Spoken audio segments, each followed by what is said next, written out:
कुमड़ी बोली मैया क्या बिनती मेरी अस्वीकार कराए मैया अम्मा दुर्गे मां मेरी मां शेरा वाली वर में झोली खाली मेरी मां शेरा वाली वर में झोली खाली।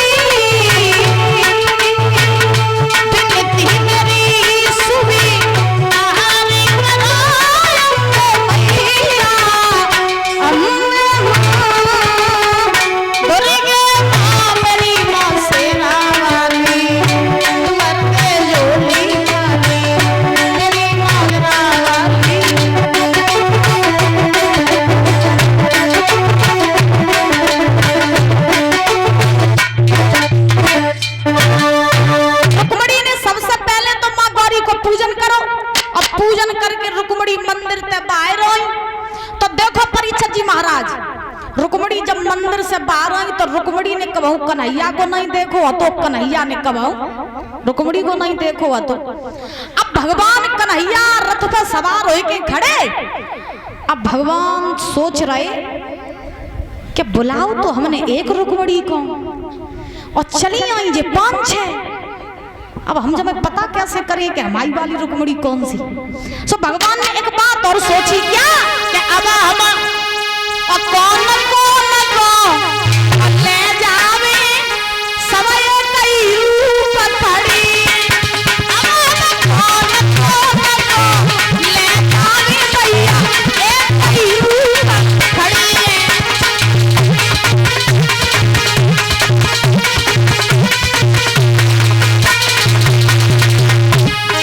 महाराज भगवान सोच रहे बुलाओ तो एक को चली आई 5-6।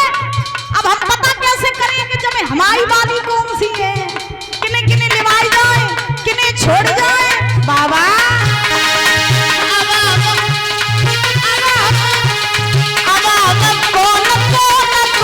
ले जावे भैया एक कई रूप पड़ी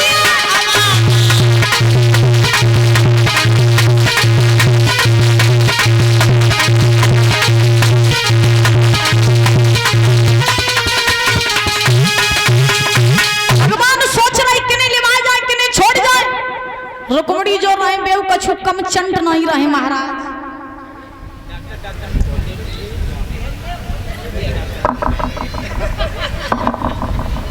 क्या है इसमें क्या नाम है?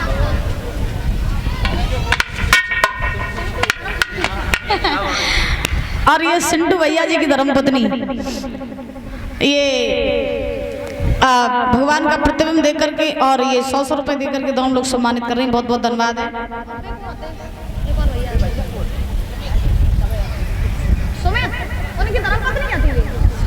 सुमित प्रजापति भैया जी उनकी धर्मपत्नी माला पहना करके और ये 100 रुपए देकर सम्मानित कर रहे हैं। जोरदार तालियां बजाएंगे। बहुत बहुत धन्यवाद है। परीक्षित जी महाराज रुक्मणी जो रहे में कम होशियार नहीं रहे।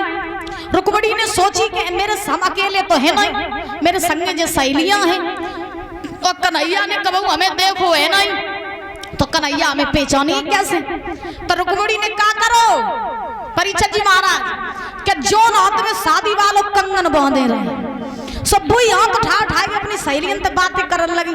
और बेना जब बताइए जस है ना किन की लगी बोले जल लगी रुकुम की। बता जग किन की लगी बोले जस सुषपाल की लगी।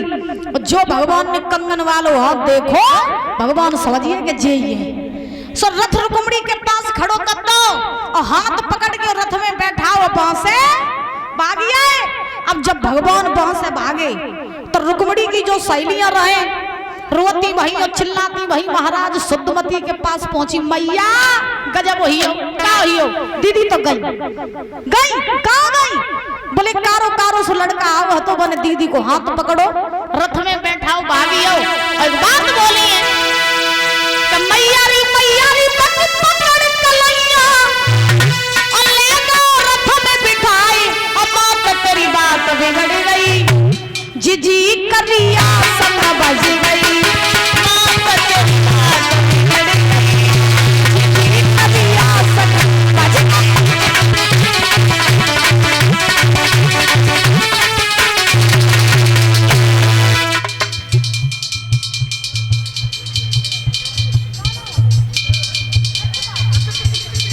रक्षपाल प्रजापति 151 रुपए देख सम्मानित कर रहे हैं। बहुत बहुत धन्यवाद।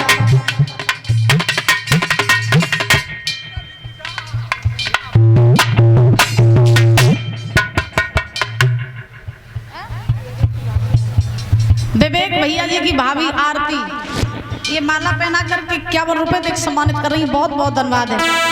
लड़कियां बोली मैया दीदी तो गई लिवाए गो कारो कारो सो आवो तो मेरे को पीलो पीताम्बर मोर पंख सर पे तो हाथ में बंसी हती रथ पे सवार हो के आओ हम पूजा करन गई हती पने हाथ पकड़ो रथ में बैठाओ लिवाए चलो हमने बहुत रोको लेकिन वो रोको ही ना ने सुना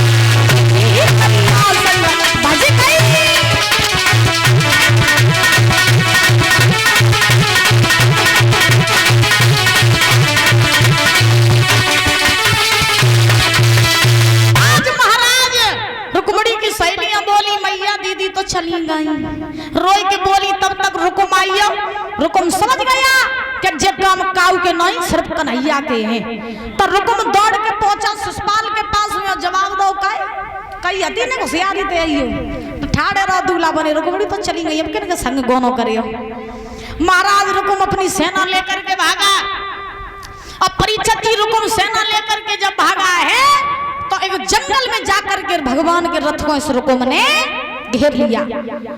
जब रुकुम ने भगवान के रथ को घेरा ललकारा है कन्हैया अगर तुझ में ताकत है तो तू मेरे से युद्ध कर तू मेरी बहन को लेके जा रहा है आज हम तुझे छोड़ेंगे नहीं। रुक्मणी घबराई सोचने लगी भगवान है हल्के भैया है जबर और इनकी दोनों की लड़ाई हुई तो भगवान की हड्डी को श्रमो बन जाए। अब भगवान की लीला को रुक्मणी समझ नहीं रही। रुक्मणी ने कन्हैया ते कई बोले प्रभु तुम्हें साले साहब आइए अगर हो सके तो निपटाई लियो आपस में ही बात लड़ाई भिड़ाई न करियो क्योंकि मेरा भैया जबर तुम हल्के और निकट ठहर गईयो मेरा भैया जबर प्रभु हल्के और ठहर गईयो।